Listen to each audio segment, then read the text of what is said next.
Bueno, seguimos entonces con cáncer de tiroides. Bueno, vamos a empezar un caso clínico para ver cómo podemos hacer el diagnóstico más preciso. Ariel, de 30 años, motivo de consulta porque nota la aparición de una tumoración en la parte anterior del cuello cuando se afeitaba. Cree que apareció hace aproximadamente un mes. Lo que lo asustó bastante fue porque creció al doble de lo que era, siendo ahora del tamaño de una nuez, estando más duro que al principio. Dentro de los antecedentes personales patológicos no refiere radiaciones en el cuello, cosa importante de tener en cuenta, y en los hereditarios hay una tía materna con cáncer del cuello, no sabe si fue de garganta, un linfoma o de tiroides.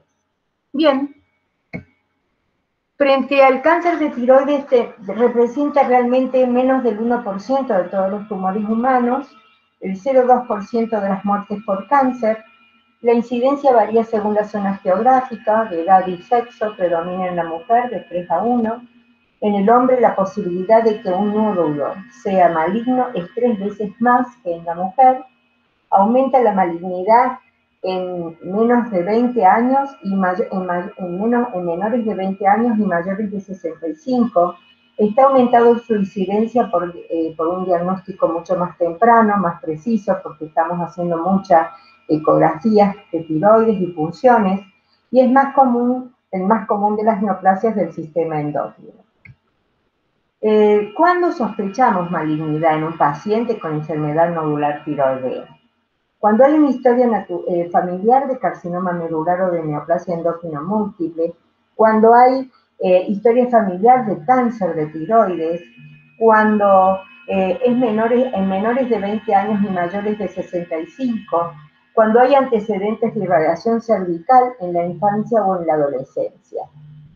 Es importante cuando tenemos alta sospecha de malignidad, cuando el nódulo sea un nódulo dominante, único, mayor de 4 centímetros, donde sea de aparición reciente y crecimiento rápido, cuando la consistencia sea pétrea, presencia de adenopatías, signos y síntomas de compresión, cuando adherencia a los planos profundos, quiere decir que cuando nosotros palpamos esa tiroides, ese nódulo está adherido, eso nos lleva a pensar que estamos más sospechosos que de los otros nódulos, cuando puede hacer metástasis a distancia, cuando sea un nódulo frío por centellografía, aunque puede el frío por ultrasonografía ser quístico, y eso nos puede hacer la diferencia, cuando sea un nódulo sólido o mixto por ecografía, cuando reaparece tras un quiste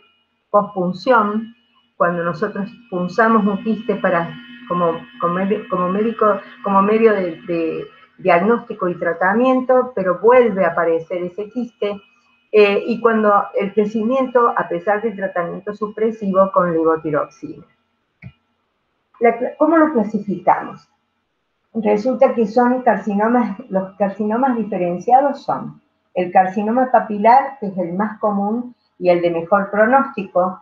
Después está el folicular, que es menos común, pero va decreciendo con el pronóstico. Diremos, no es tan mal pronóstico, pero el de mejor pronóstico, el más inocuo, si podemos decir esa palabra, es el papilar. Y después está a células de Hugh, el carcinoma a células de Hugh. Después está el medular, el carcinoma anaplásico indiferenciado, o los linfomas, o metástasis en la tiroides del carcinoma de pulmón, de riñón, de mama o en el melanoma. Los factores hereditarios son importantes. Un 3% de los carcinomas papilares y algunos foliculares tienen un componente hereditario. En la poliposis adenomatosa múltiple, la familiar, el síndrome de Garner, 160 veces mayor, más probabilidades del cáncer papilar en mujeres menores de 35 años. El cáncer folicular más amartomas, que es la enfermedad de Cowden, el cáncer folicular más otros, enfermedad de Kearney. En pacientes con tiroiditis de Hashimoto tienen el 67 al 80% más probabilidades o más riesgo de un cáncer papilar. Entre el 3 y el 33% de los papilares sin irradiación y entre el 60 y el 80% de los irradiados presentaron reordenamiento en el proto-oncogen RED-PTC. En el MEN1, tumor hipofisario más tumor pancreático y paratiroideo con cáncer folicular, por ejemplo. Los factores predisponentes es una radiación de 200 a 300 RATs en la infancia, el déficit de yodo en la zona endémica que nos da, es más posible el cáncer folicular, y los antecedentes familiares y los oncogenes son todos los factores predisponentes a un cáncer de tiroides. El diagnóstico lo hacemos primero por palpación, donde encontramos ese aumento de consistencia, la adherencia, etc. Hacemos una ecografía donde lo vamos a evaluar ecográficamente, donde vamos a ponerles los TIRADS, y después la punción biopsia con aguja fina con la citología de Bethesda. Así entonces, fíjense que un TIRADS 1 y un TIRADS 2 son totalmente benignos. Estamos hablando de un bocio nodular, ¿no es cierto? Donde la glándula tiroides es totalmente normal y condición benigna. El TIRADS 3 es un nódulo probablemente benigno con una predisposición en un menor de 5% de malignidad. Es decir, que diremos, uno insospechado, diremos, no está bien diferenciado el TIRADS 3. El TIRADS 4 es un nódulo sospechoso, donde tenemos el 4A que puede tener de un 5 a un 10% de malignidad y el 4B de un 10 a un 80% de malignidad. El 5 es nódulo probablemente maligno con un porcentaje mayor al 80% de malignidad y el 6, bueno, ya está incluido el diagnóstico de malignidad por biopsia. Entonces, dentro de las categorías diagnósticas de Bethesda, el 1 es insatisfactorio diagnóstico de quiste o muestra acelular o insatisfecha. Tenemos que repetir la punción. El 2 es totalmente benigno, donde tenemos un nódulo folicular benigno, nódulo adenomatoide, coloide, tiroiditis linfocitaria, tiroiditis granulomatosa, donde hay que hacer un seguimiento clínico. En el 3, la Bethesda 3 es totalmente indeterminada, donde la lesión folicular no tiene valor y es un valor indeterminado. Tenemos que repetir la PAS. ¿Por qué? Porque el riesgo de malignidad está entre un 5 y un 15%. El TIRADS 4, es decir, perdón, en la categoría diagnóstica 4 del sistema Bethesda, es una neoplasia folicular con sospecha de neoplasia folicular a células de Hull. Y entonces tenemos que ir a cirugía. En 5 hay una sospecha de malignidad con sospecha de carcinoma papilar, medular o metastásico, donde tenemos un riesgo de malignidad de 60 a 75%, y aquí tenemos que hacer una tiroidectomía total, casi total, o lobectomía.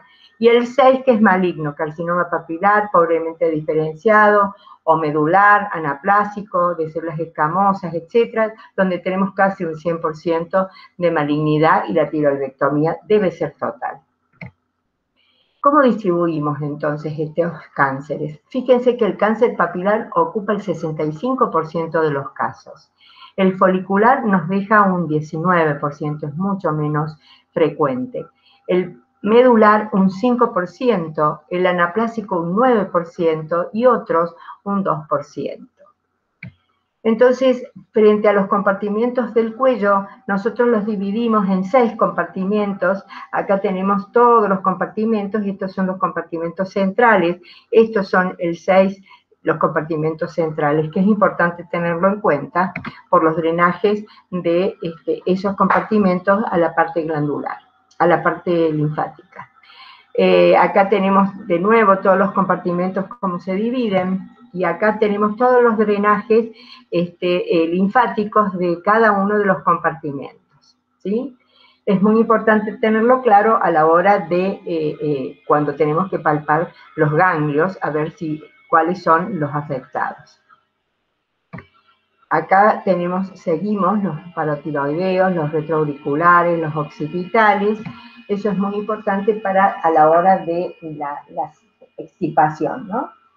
Frente al cáncer papilar que nos ocupa, que es el 60 al 70% de todos los cánceres de tiroides, predomina entre los 30 y los 40 años, la relación de mujer a hombre es 3:1, es multicéntrico, 26 a 80% de los casos, se asocia a radiaciones, es lo más frecuente en niños, la mortalidad está en un 3 a un 7%, mucho más en mujeres mayores de los 50 años y en hombres mayores de 40. Es el de menos agresividad y la mortalidad es bastante baja.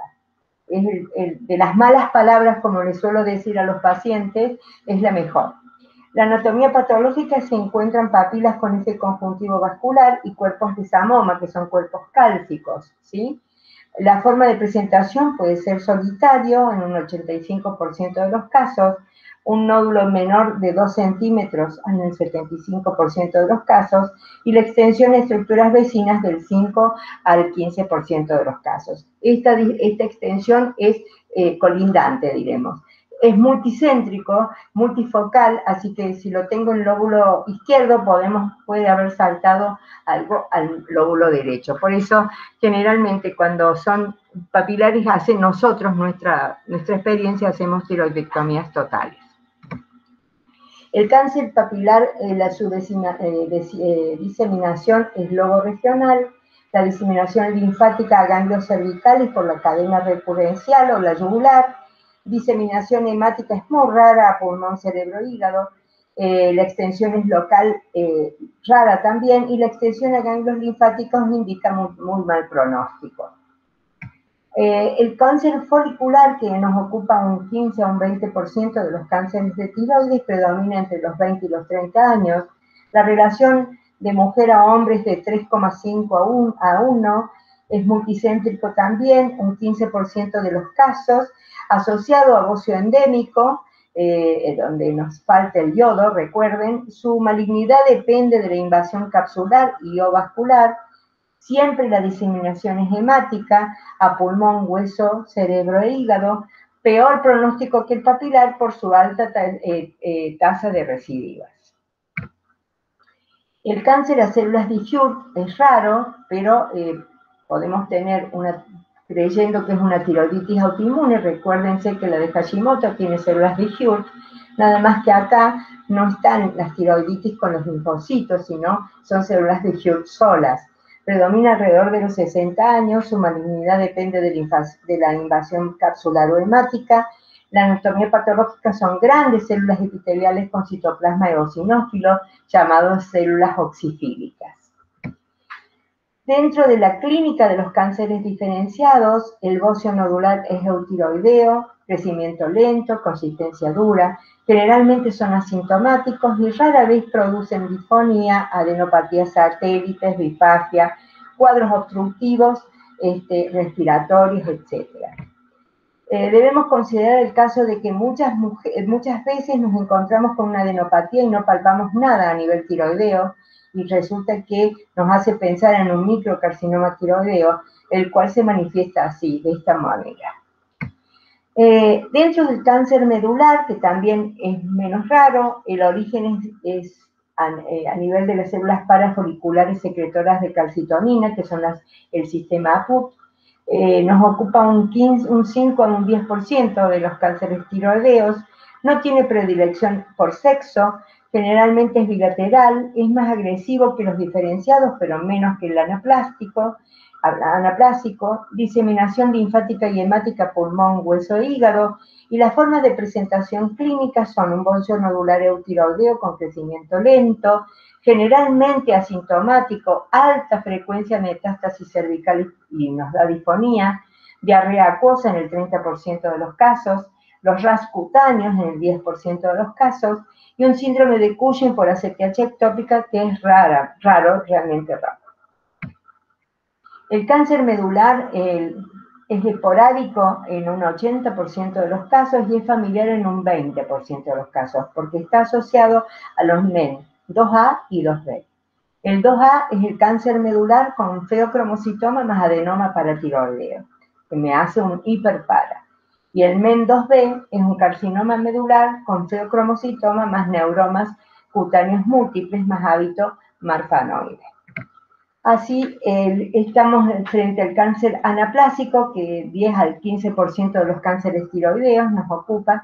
Relación mujer-hombre es 1,5 a 1. Predomina alrededor de los 60 años, se asocia con bocios de larga data.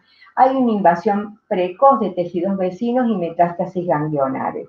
Diseminación hemática a pulmón, hueso y cerebro. Es casi siempre fatal dentro de los 2 años del diagnóstico, independientemente del tratamiento. Así entonces, frente a la clínica, nosotros debemos guiarnos por la gran clínica. Hay un bocio de rápido crecimiento, duro y pétreo, con síntomas compresivos como tos, disnea, disfonía, disfagia, dolor, importante deterioro general. Este es un paciente de 70 años con síntomas de obstrucción aérea, masa de 2 meses de evolución, fija y dura, que comienza a erosionar la piel.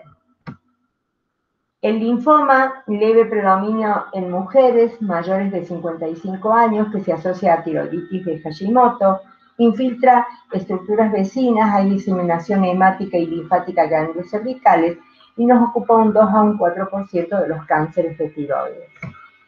Fíjense, esta es una mujer de 81 años con agrandamiento reciente, tiroideo, había tenido un bocio desde los 40 años y había recibido un tratamiento hormonal para inhibir el crecimiento glandular, 4 meses antes del desarrollo de un agrandamiento indoloro progresivo con disfagia. Este fue un agrandamiento rápido y difuso de toda la glándula, con una adenopatía cervical en el 50% de los casos, síntomas compresivos, disfonía e hipotiroidismo en el 30% de los casos, y resulta que había un síndrome de la vena cava superior en el 15% de los casos. Nosotros tuvimos esta paciente en nuestro hospital, donde hasta que pudimos hacer la biopsia, que realmente los linfomas no se biopsian, sino se saca el ganglio, pero bueno, en este caso donde la comprimía, no estaba la anatomía patológica, así que logramos hacerle los citostáticos para linfoma y desde el viernes al lunes no tenía tumor. Fue realmente asombroso. Bien, el diagnóstico entonces siempre lo hacemos por examen físico, evaluamos movilidad, adenopatías asociadas, consistencia, parálisis de cuerdas vocales y tamaño de ese bocio nodular. El laboratorio hacemos TSH, T4 total o libre, calcitonina, anticuerpos, antitiroglobulina, antiperoxidasa, la ecografía tiroideo con los TIRAX y la punción biopsia, donde nos informa la sensibilidad del nódulo, sencillo, económico y seguro, sin complicaciones. Sensibilidad del 65 al 95% de los casos. La especificidad es del 70 al 100%, ecográficamente dirigida, por supuesto.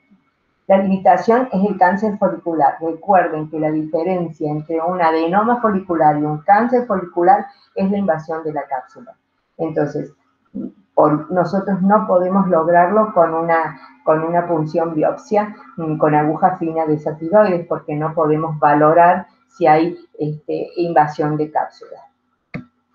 El diagnóstico por eco define morfología de los nódulos, si son únicos, si son múltiples, si son mayores de 2 centímetros, distingue áreas sólidas de quísticas, es útil para guiar la punción, no determina la malignidad o benignidad la eco, pero sí tenemos algunos truquitos para saber si estamos en presencia de más sospecha o no.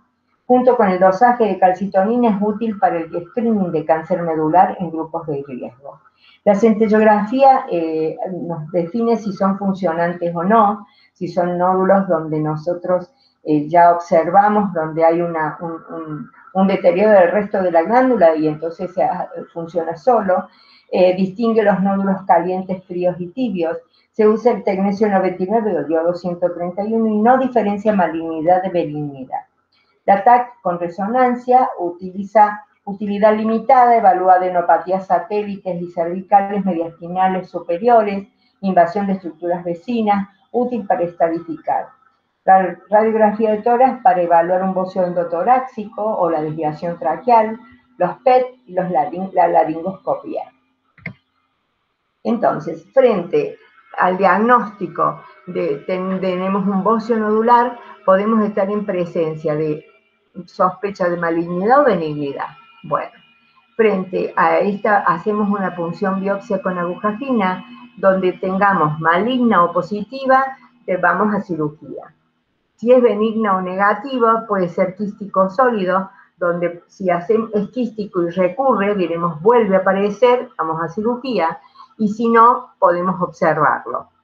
Si es sólido, podemos hacer hormonoterapia supresiva previo a eco y si nos da rango para ver si esto funciona para que desaparezca, y si no, bueno, irá a cirugía. Sospechosa o indeterminada, le hacemos centellografía, cuestión de que saber si es caliente o es frío, si es autónomo o dependiente, y de acuerdo a esto haremos punción biopsia de ser necesario, y si no responde, cirugía. Frente al frío, con ecografía sabemos si es quístico o no, y bueno, si es autónomo o no, y cuando no es diagnóstica hacemos una segunda punción, una punción con aguja fina guiada, eco guiada. Fíjense cómo son una tiroides donde hay un área fría en el lóbulo el derecho, fíjense, esa es el área fría y el resto está normal. Acá tenemos un área funcionantes y no funcionantes, un pequeño bocio multinodular, donde funciona mucho más esto, si ustedes lo logran ver. Fíjense, este es un nódulo frío, acá, por centellografía, donde tenemos un nódulo, son varios nódulos funcionantes, ¿sí? Con un nódulo frío. Fíjense acá, esta es la invasión traqueal por un cáncer recurrente en la TAC. Acá tenemos un bocio endotoráxico, fíjense que está subesternal, una tráquea desviada a la izquierda. Bueno, esta es la estadificación de los tumores con T. Los TX no hay nada de requerimiento para evaluar un tumor primario. T0 no hay evidencia de tumor. T1 es tumor de 1 centímetro, menor a 1 centímetro en su dimensión. El T2 es mayor a 1 centímetro, menor de 4. El T3 es tumor mayor de 4, pero es limitado a la glándula, y T4, tumor de cualquier tamaño extendido más allá de la glándula tiroidea. El N, donde tenemos el N0, donde no hay ganglios metastásicos, N1, se los divide en 1A, metástasis homolaterales, y 1B, bilaterales. Y el M, que serían las metástasis, sería el 0, donde no hay metástasis a distancia, y el 1, la presencia de metástasis a distancia. Las indicaciones absolutas son de tiroidectomía total, son la enfermedad grosera bilateral, extensión extracapsular, cáncer mayor de 4 centímetros, adenopatías cervicales contralaterales, metástasis a distancia, cáncer localmente invasivo y subtipos de mal pronóstico. Manejo de los ganglios cervicales, hay que explorar los ganglios recurrenciales, paratraqueales, mediastínicos, superiores e inferiores, desde el cuello. No se justifica el vaciamiento profiláctico, el vaciamiento del compartimento central, generalmente puede ser, pero no el resto. Con adenopatías positivas, disección cervical al radical modificada, extirpación de todos los ganglios cervicales, yugulares y laterales, preservando el nervio espinal accesorio, la vena yugular y el músculo esternocleidomastoideo, a menos que estén invadidos. El seguimiento es clínico, hacemos con tiroglobulina plasmática como marcador tumoral, la calcitonina si estamos en presencia de un medular, rastreo corporal total con yodo 131 a las 4 semanas de haber suspendido la hormonoterapia, dosis terapéutica con yodo 131 según corresponda. Y Ariel, ¿cuál habrá sido su diagnóstico? Bueno, fue un cáncer papilar tiroideo, se le efectuó una tiroidectomía total, bueno, y está muy bien. Muchísimas gracias por su atención.